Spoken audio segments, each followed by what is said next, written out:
The register was kept in a locked drawer, beneath account books and land deeds, beneath inventories of livestock and tools, beneath the neat arithmetic of profit and inheritance.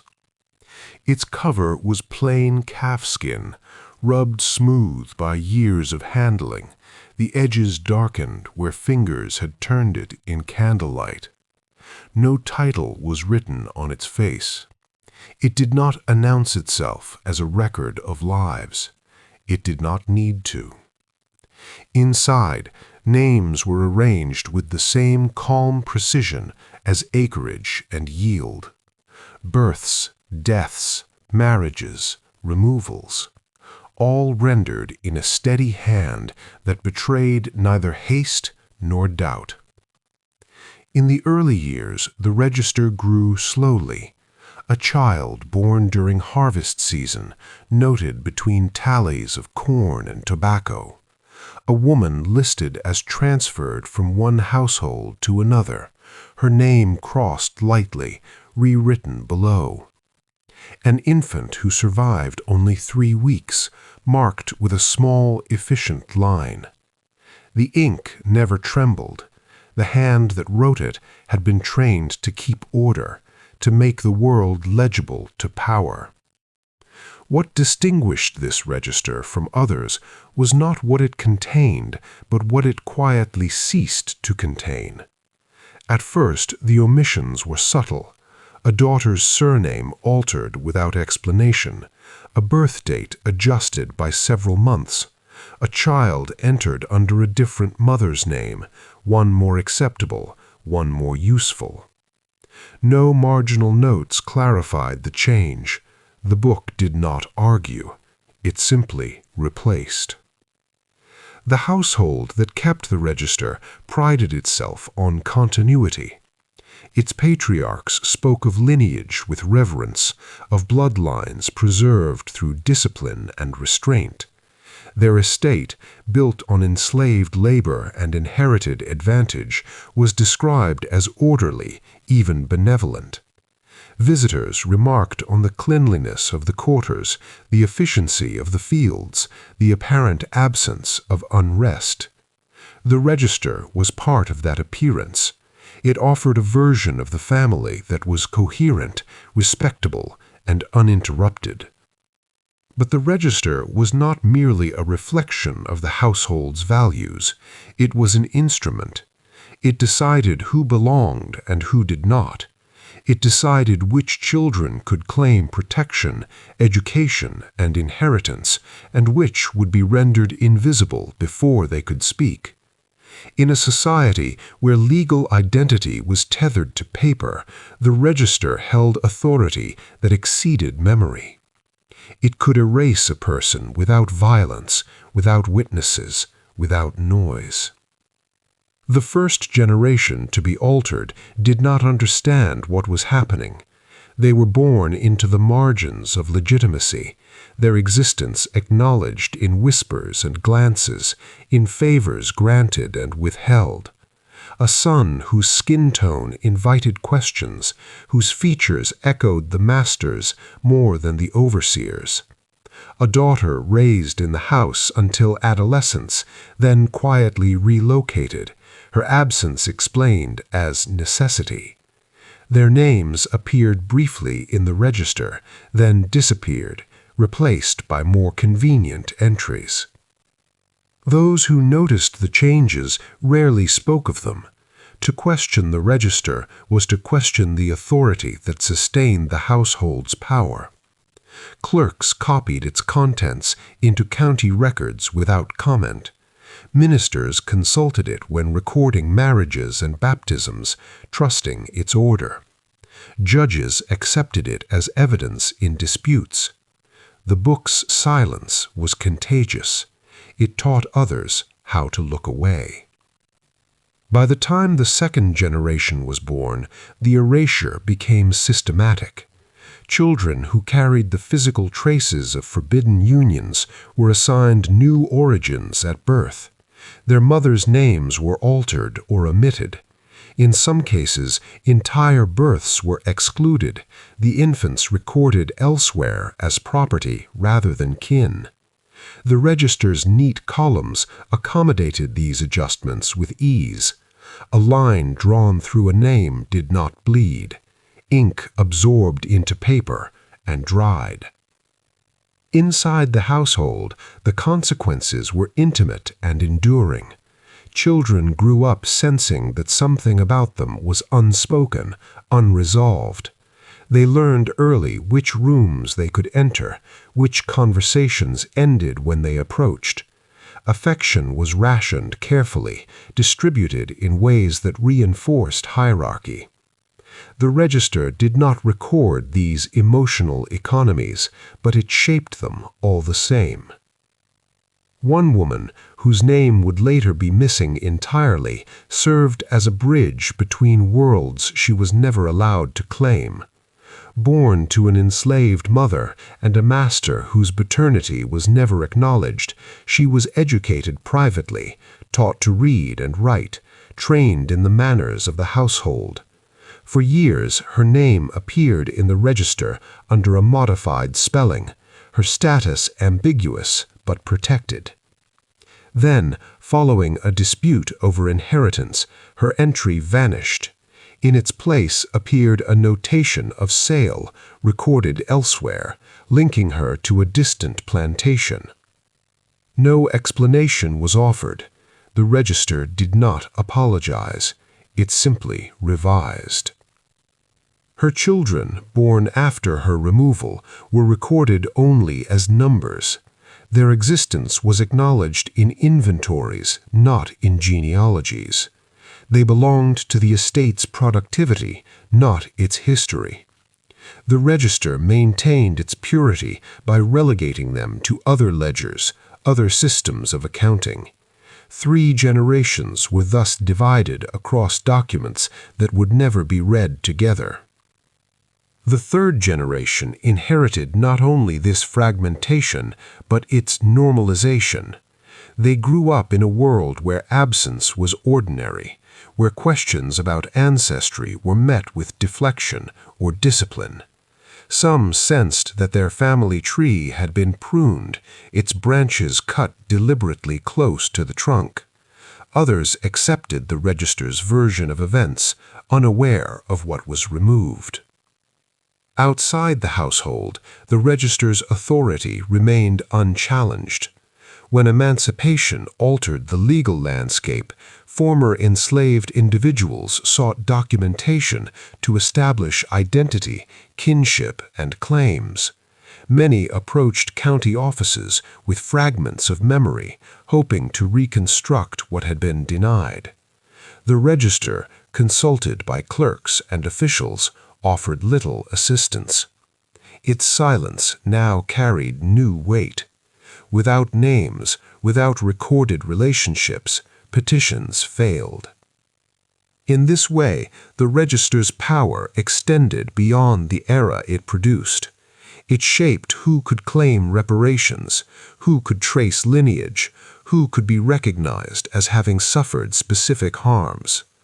The erasure of 3 generations was not merely symbolic, it had material consequences that rippled forward in time. Years later, when descendants attempted to piece together their history, they encountered the register as a barrier rather than a resource. Pages were intact, ink legible, entries orderly. There were no obvious signs of tampering. The violence lay in what was missing. Gaps where births should have been, surnames that appeared abruptly, without origin, women listed without parents, children without mothers. Some researchers noted the inconsistencies.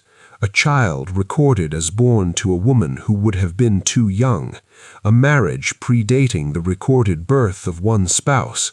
These errors, once dismissed as clerical mistakes, began to suggest a pattern. The register had been curated.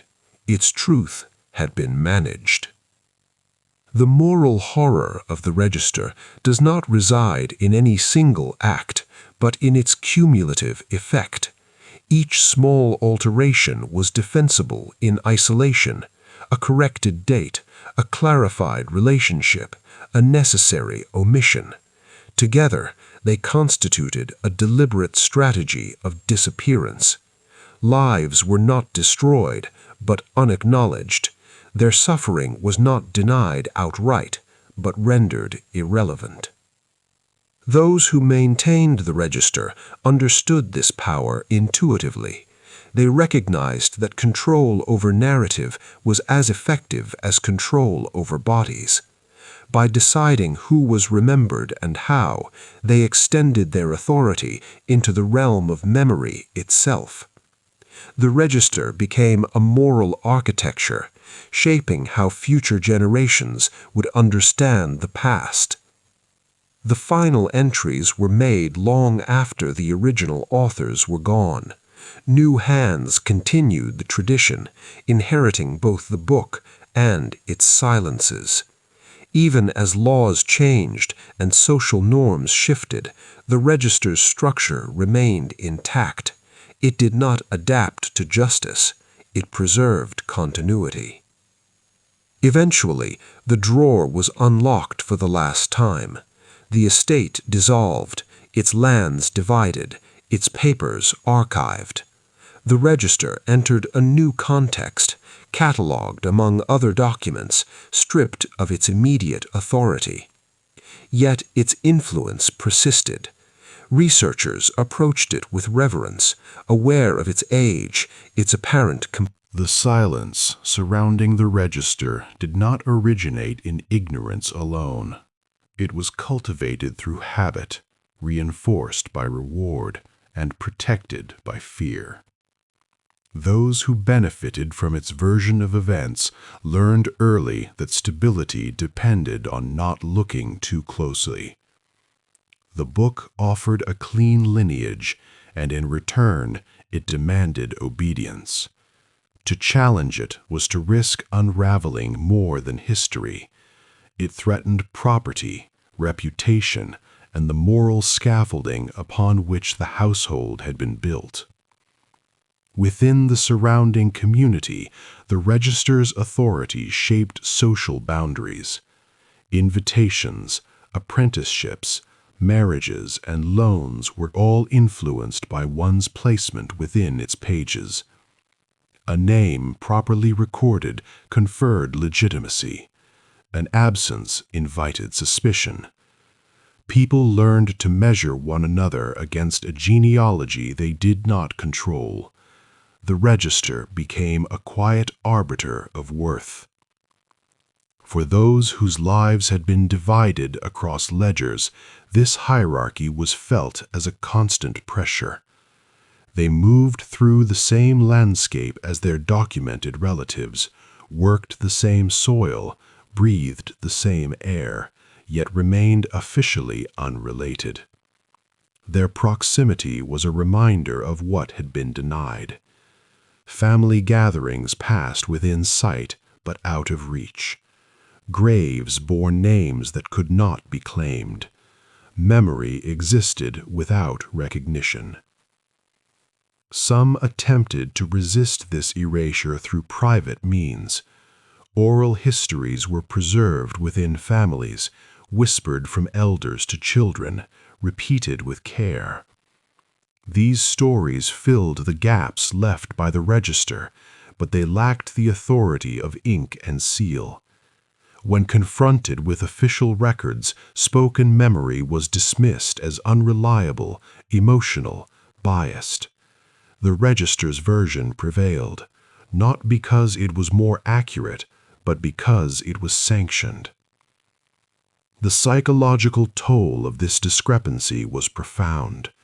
Individuals learned to doubt their own recollections, to question the validity of their inheritance. Identity became provisional, contingent upon documents that refused to acknowledge them. This uncertainty seeped into every aspect of life, shaping how people understood themselves and their place in the world.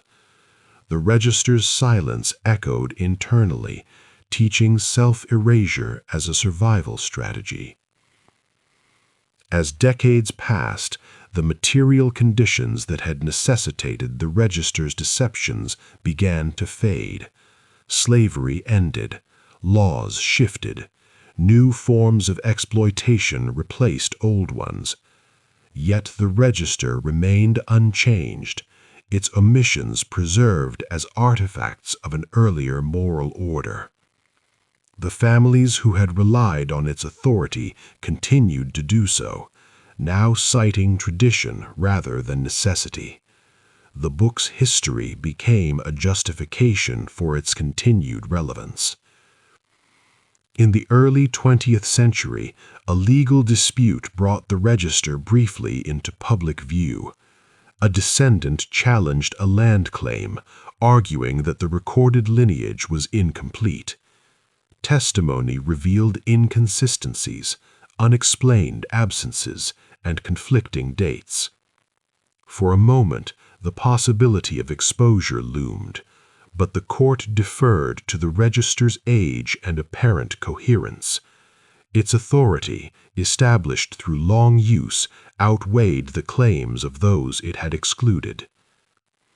This decision reinforced a broader truth, that historical documents, once legitimized, acquire a gravity that resists correction.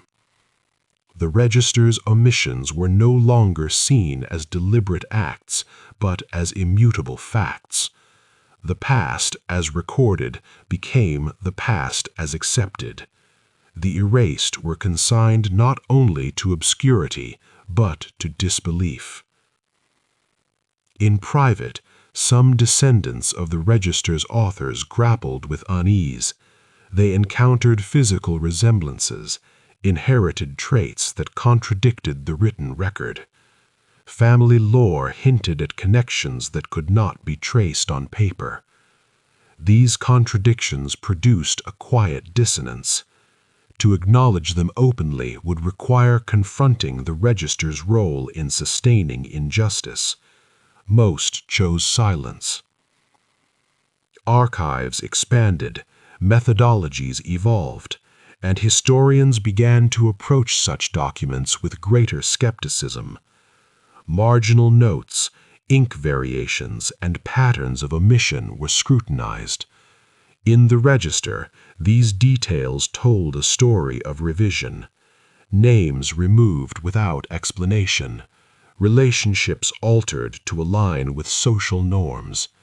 The evidence was subtle but cumulative. It suggested intent. Yet even as this analysis advanced, the register's victims remained largely anonymous. Without names, their stories could not be fully recovered. The violence of erasure proved resistant to remediation. Absence, once institutionalized, perpetuated itself. The register had not only removed individuals from history, it had dismantled the means by which they could be restored. The moral weight of this realization is difficult to bear. It forces a reckoning with the limits of historical recovery, with the understanding that some harms cannot be undone. The register stands as a reminder that documentation is not neutral. It reflects the priorities and prejudices of those who produce it. It can be wielded to obscure as effectively as to reveal. In the end, the legacy of the register is not confined to the pages it contains.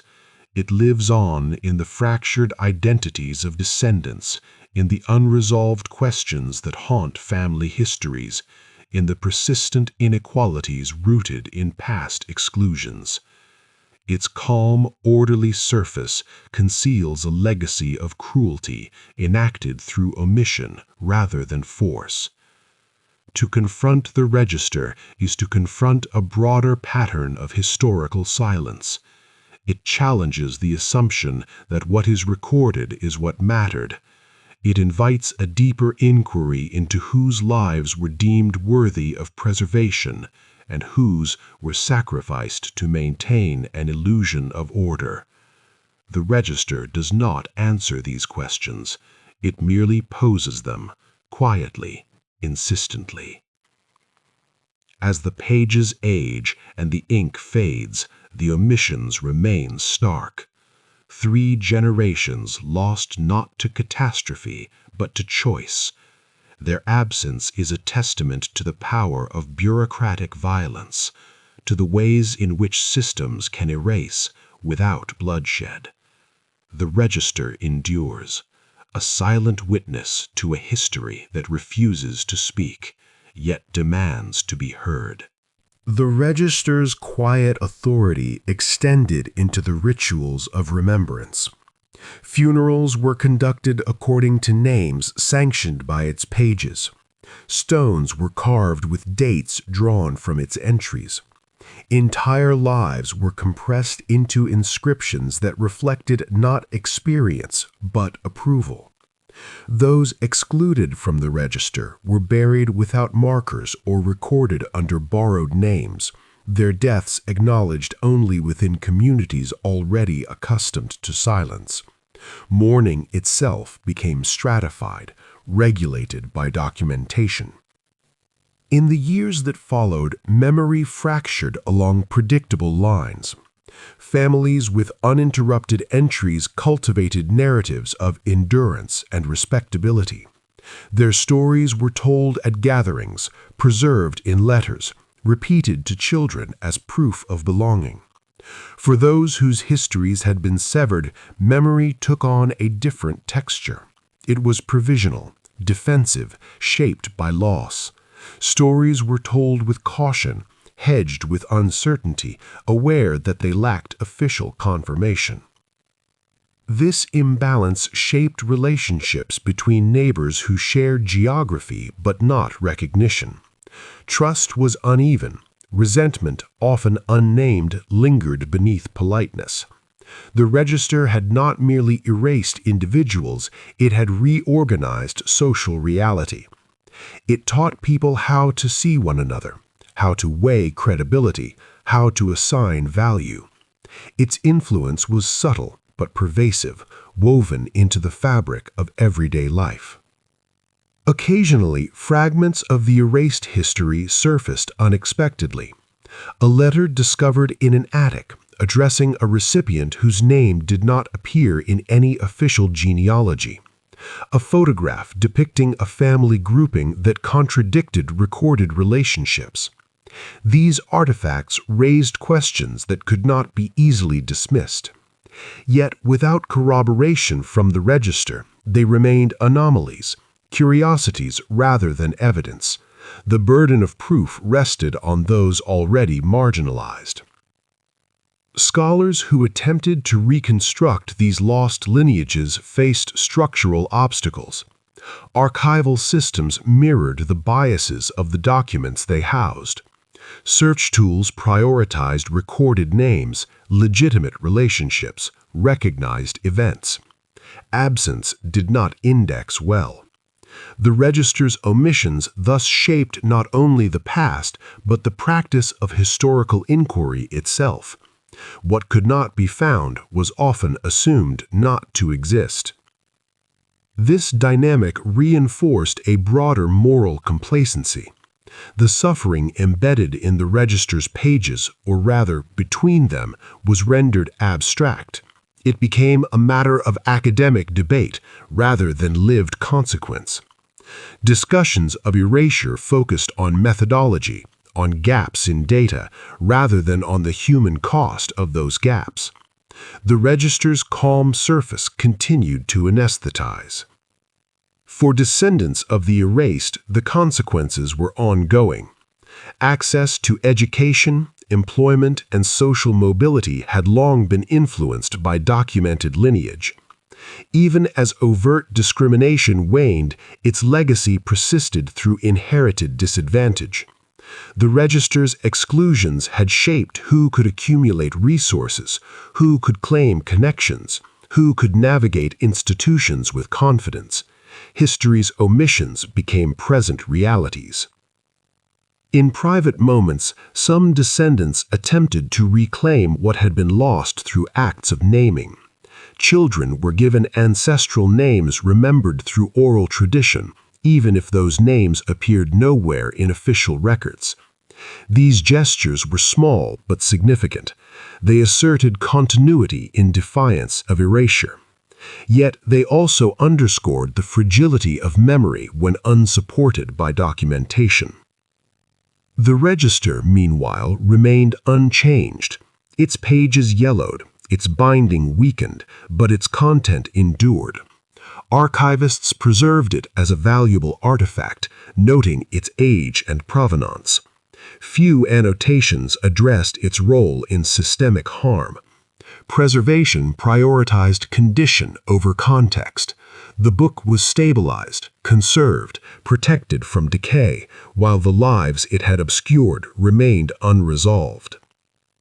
This preservation raises uncomfortable questions about the ethics of archival practice.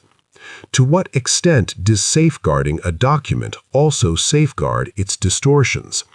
How should institutions balance respect for historical artifacts with responsibility to those harmed by their contents? The register offers no guidance. It simply persists, its authority reinforced by care. In recent years, efforts to confront such documents have gained momentum. Community historians, activists, and descendants collaborate to reconstruct lost histories, drawing on interdisciplinary methods. They read the register against itself, analyzing patterns of omission as evidence. Absence becomes data, silence becomes testimony. Through this work, the erased begin to re-emerge, not fully restored, but acknowledged. Yet this process is fraught with uncertainty. Reconstruction cannot replace what was deliberately destroyed or never recorded. It can only approximate, infer, suggest. The register's violence was precise in its intent, but diffuse in its consequences. It targeted specific lives, but reshaped entire lineages. Repair, by contrast, is partial and uneven. The emotional toll of this work is considerable. To trace an erased ancestor is to confront both loss and complicity. Descendants of the register's authors must grapple with inherited benefit derived from omission. Descendants of the erased must navigate grief without closure. The register stands between them, a shared object that divides interpretation and responsibility. As public awareness grows, the register's narrative is increasingly contested.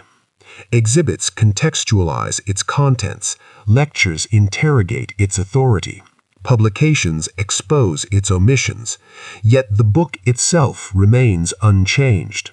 Its pages do not absorb critique. They remain as they were written, a fixed record of mutable truth. This immutability underscores a central tension in historical reckoning. Documents outlast intentions. They carry forward the values of their creators long after those values are repudiated. The register's calm precision masks a moral failure that cannot be edited out. To engage with it honestly requires acknowledging both its utility and its harm. In the quiet spaces where the register is stored, its presence is unassuming. It rests among other volumes, indistinguishable at a glance. Yet its impact is disproportionate. It exemplifies how power operates through bureaucracy, how cruelty can be enacted without spectacle. The erasure of 3 generations did not require overt violence. It required only ink, paper, and institutional trust. This realization invites a broader reflection on the nature of historical truth. What we inherit is shaped as much by what was excluded as by what was recorded. Registers, censuses, ledgers all present themselves as comprehensive, authoritative. Yet each is a product of choice. Each reflects a worldview that prioritizes certain lives over others. The register's legacy, then, is not confined to a single family or place. It is emblematic of a wider system that equated documentation with existence. Those who controlled records controlled reality. Erasure became a tool of governance, a means of enforcing hierarchy without overt coercion. As time passes, the register's physical decay may eventually render it unreadable. Ink will fade, paper will crumble, but the structures it helped sustain may persist, embedded in social and economic patterns.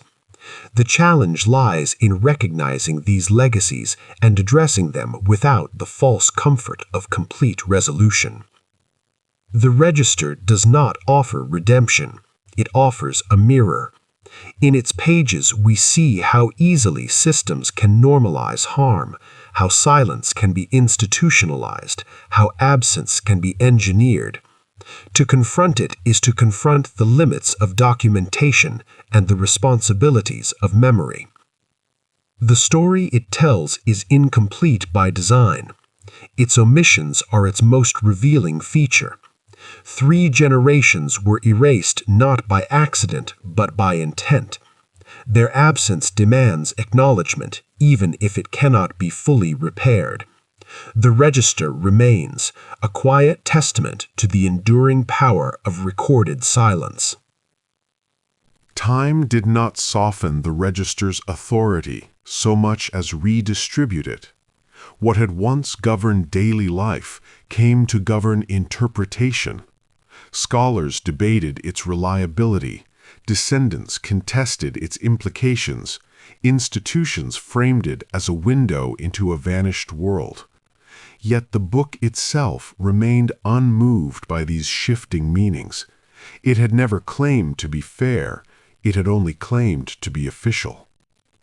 The people erased by its pages existed now in a peculiar state, neither fully lost nor fully recoverable. They appeared in footnotes, in speculative family trees, in conditional language. Their lives were reconstructed through probability rather than certainty. This conditional existence carried its own form of violence. To be known only approximately is to remain partially denied. In communities shaped by the register's omissions, silence became an inherited posture. Children learned which questions unsettled elders, which names produced discomfort. The past was present but carefully managed, discussed obliquely if at all. This restraint was often mistaken for resilience. In reality, it reflected a long training in self-censorship, a recognition that some truths carried consequences. Those consequences were not always external.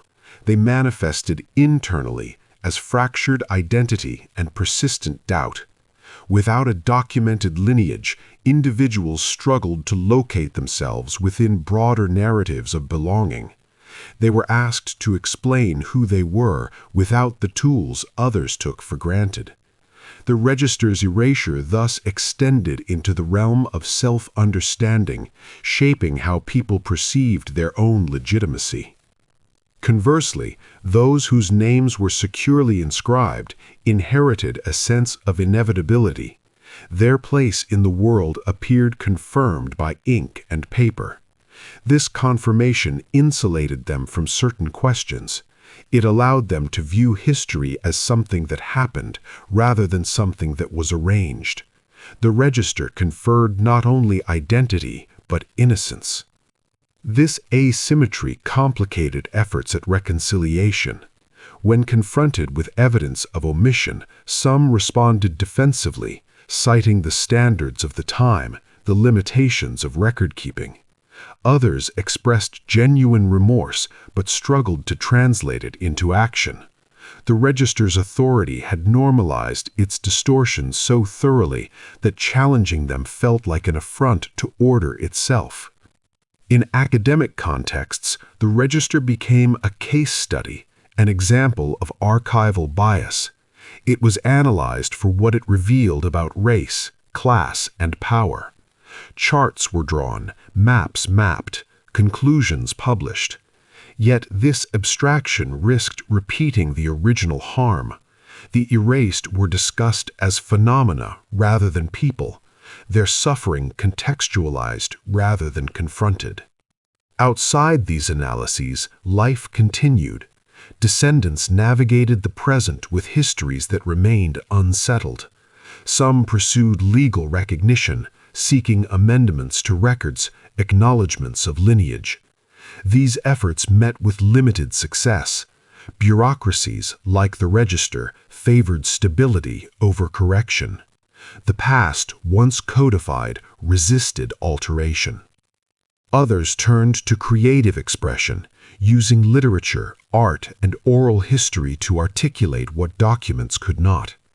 Through these mediums, the erased were given voice, if not official status. These narratives challenged the primacy of the Register, asserting that truth could exist outside sanctioned forms. Yet they also highlighted the gap between recognition and redress. The Register's endurance raises questions about accountability across time.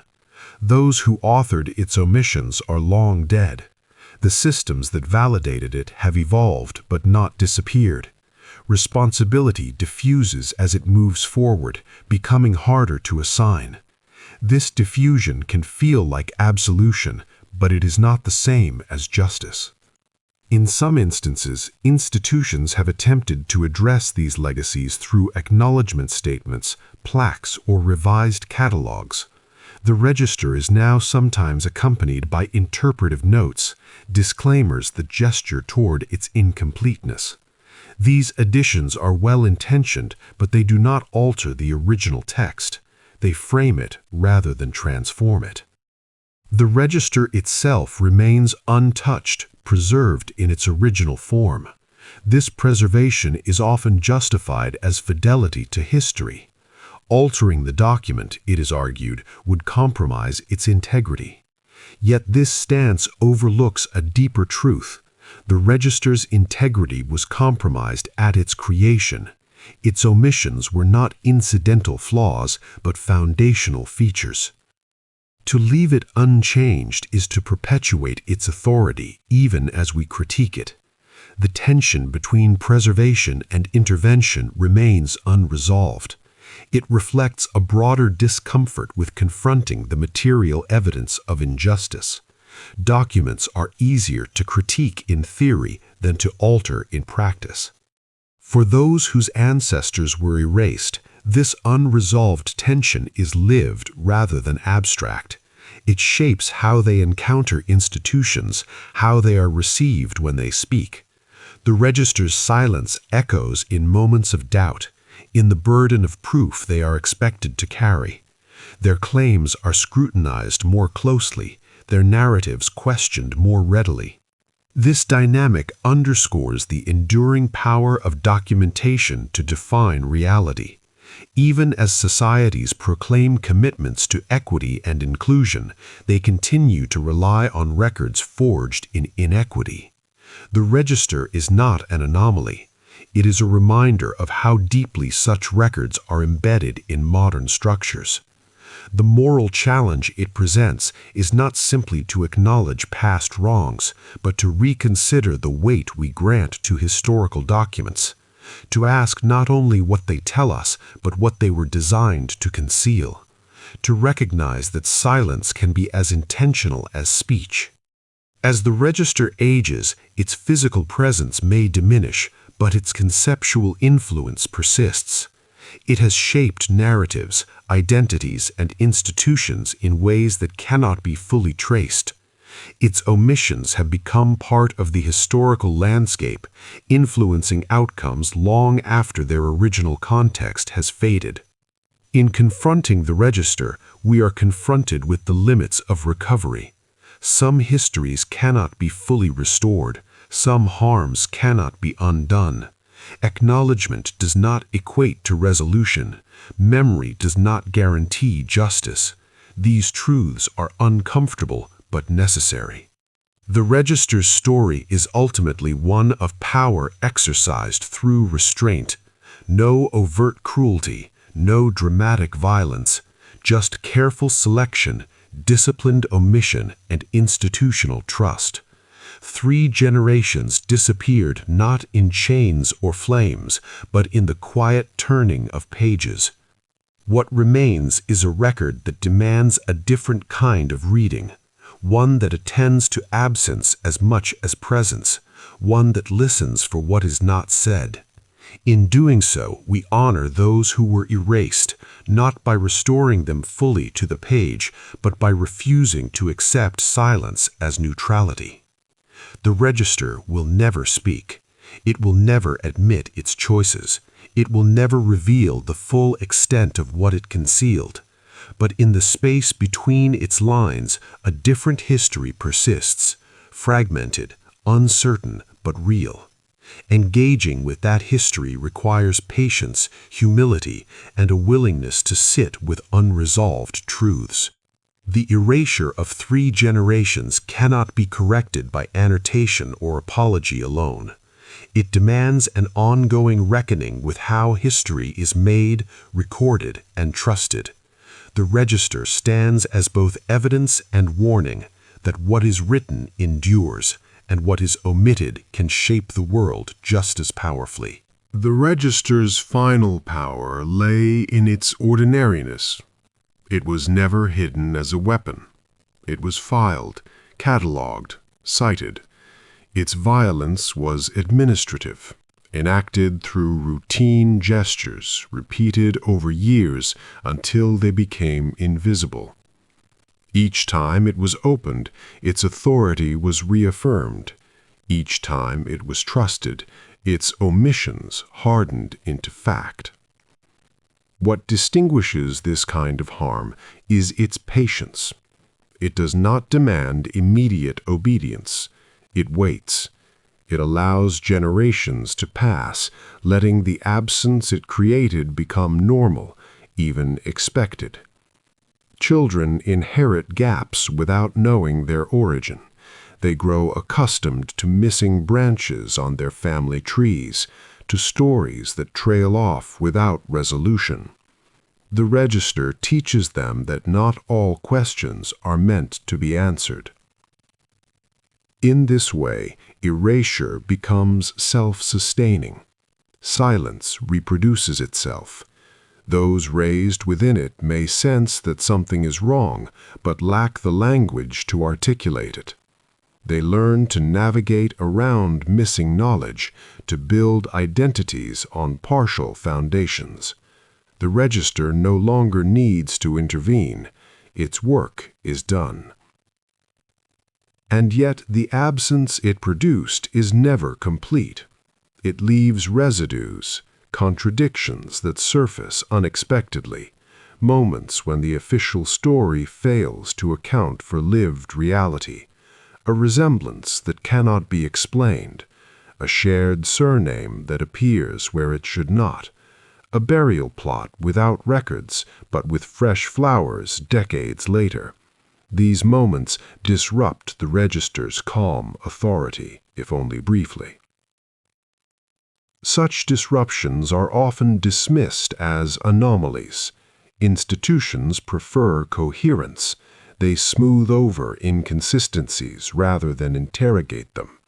The register's version of history remains the default, not because it is convincing, but because it is convenient.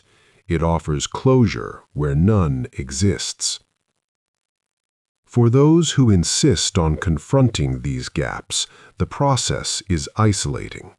To challenge the register is to challenge a consensus built over generations. It requires persistence without assurance of success. It demands engagement with records that were never meant to reveal the truth being sought. This labor is often unpaid, unrecognized, driven by a need for dignity rather than reward. The register resists this labor through its very structure. It offers certainty where there should be doubt, order where there should be complexity. It presents itself as finished, complete, beyond revision. This finality is its greatest defense. To question it feels like reopening something that was deliberately closed. Yet closure achieved through erasure is not resolution. It is suppression. The register's neat columns cannot contain the moral weight of what they omit. That weight accumulates elsewhere, in unresolved grief, in inherited inequality, in the quiet anger of those who know they have been written out. As societies reckon with historical injustice, documents like this register pose a difficult challenge. They are both evidence and obstacle. They reveal systems of power while concealing their victims. They demand interpretation without offering transparency. Engaging with them requires a willingness to accept incomplete answers. The register does not yield catharsis. It offers no moment of revelation where everything becomes clear. Its truth is distributed unevenly, accessible only through careful inference and sustained attention.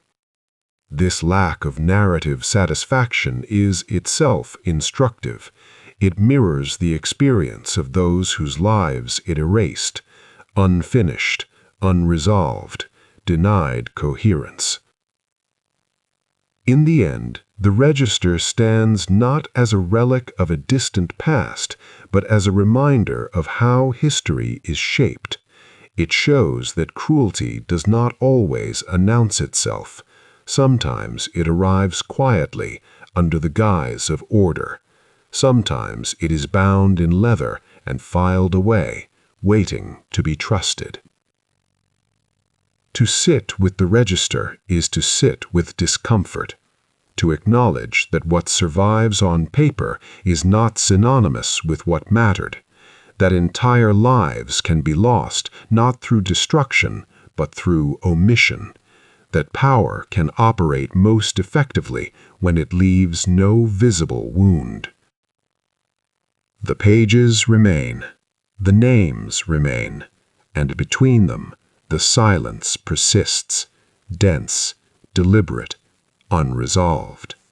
The cost is not measured in pages or names. It is measured in habits of thought that outlive the document itself. By the time the register reaches the end of its usefulness, when its paper has grown too fragile for frequent handling and its authority has softened into artifact, the world it helped shape no longer requires it. The hierarchies it enforced have found other supports. The silences it normalized have been absorbed into culture, into institutions, into instinct. The register can rest because its work has been inherited.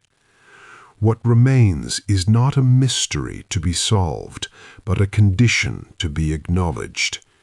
The absence of 3 generations is no longer an error waiting correction.